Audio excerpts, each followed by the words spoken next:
পাল্লেকেলে স্টেডিয়ামে এ যেন বিরহের এক ম্যাচ। পাকিস্তান ঐতিহাসিক শুরুর পর জিতেও হেরে গেছে, আর শ্রীলঙ্কা গোটা ম্যাচে নীরবে নিবৃতে কাটিয়ে শেষ চমকে জয়ের আশা দেখিয়েই হেরে যায় 5 রানে।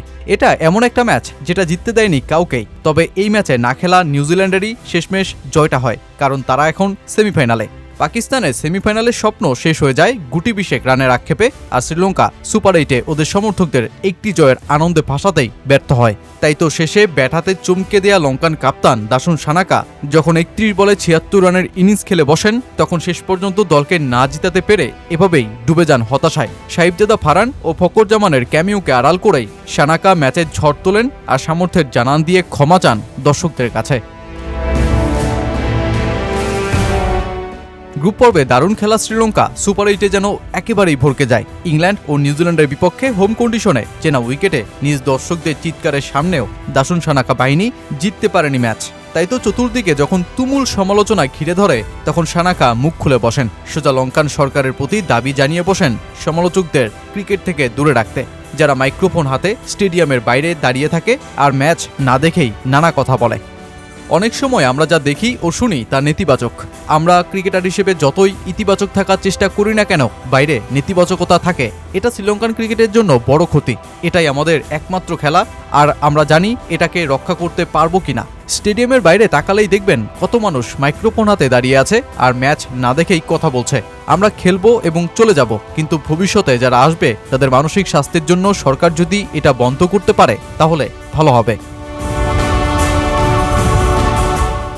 এমন স্টেটমেন্ট দেওয়ার পর যা গোটা ক্রিকেট বিশ্বেই ছড়িয়ে পড়ে। লঙ্কান দলের ওপর পাকিস্তানের বিপক্ষে জয়ের চাপ আরও বেড়ে যায়, যাতে নিজ দেশের বিশ্বকাপে সমর্থকরা সুপার 8-এর জয়ের স্মৃতিটা ধরে রাখতে পারে। আর পাকিস্তানের তো পরীক্ষাটা ছিল আরও কঠিন। অন্তত 64 রানে দলটাকে জিততেই হতো। আর এমন এক ম্যাচেই পাকিস্তানের ফারহান ও ফকর জামানের ওপেনিং জুটিতে ভর করে 212-তে পৌঁছয় পাকিস্তান। জবাবে শ্রীলঙ্কার আগ্রাসী শুরু না হলেও পবন রাথনায়েকে 58 রানের ইনিংসে ভিত তৈরি করে দিলে শেষে দাসুন সানাকার সামনে তৈরি হয় অগ্নি পরীক্ষার মঞ্চ। প্রথমেই পাকিস্তানকে ছিটকে দেন সেমিফাইনাল থেকে, এরপর একের পর এক বাউন্ডারিতে দলকে টানতে থাকেন। শেষ ওভারে 6 বলে 28 রানের সমীকরণও যখন মনে হচ্ছিল সানাকা চেজ করে ফেলবে, তখন 3 ছক্কা ও 1-4 হজম করা শাহিন শাহ আফ্রিদি হোয়াইট লেন্থে বল করে শেষ পর্যন্ত দলকে বাঁচান। স্টেডিয়ামে জয় উল্লাস তুলেও শেষ পর্যন্ত 5 রানের আক্ষেপে জিতাতে পারেননি দলকে কাপ্তান সানাকা 31 বলে 76 রানের ইনিংসেও।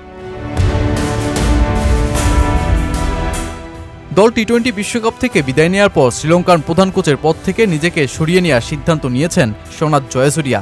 2024 টি-20 বিশ্বকাপের পরপরই দায়িত্ব নেওয়ার পর এই যাত্রা শেষ হচ্ছে 2026-এর জুনে। পাকিস্তানের বিপক্ষে 5 রানে হারের পর তিনি এই ঘোষণা দেন আনুষ্ঠানিকভাবে। ব্যর্থতা মাথায় চেপেই কিছু সফলতা নিয়ে সমর্থকদের কাছে ক্ষমা চেয়েই জয়সুরিয়া বললেন বিদায়।